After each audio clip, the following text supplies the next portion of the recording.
TNI Angkatan Udara tahan 4 prajurit diduga terlibat kekerasan yang akibatkan Prada Indra Wijaya wafat.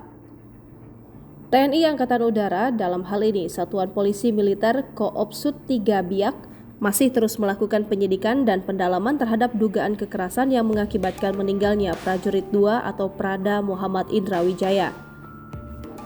Prada Muhammad Indra Wijaya merupakan tamtama yang bertugas di Sekretariat Mako Opsut 3 Biak. Indra meninggal pada Sabtu 19 November 2022 setelah sempat dirawat di Rumah Sakit Lanut Manuhua Biak.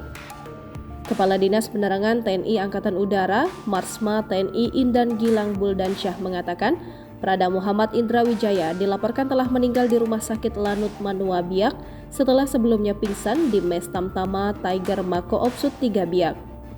TNI Angkatan Udara, kata dia, akan menjatuhkan sanksi hukum sesuai aturan yang berlaku apabila keempatnya terbukti melakukan tindak pidana penganiayaan terhadap Indra.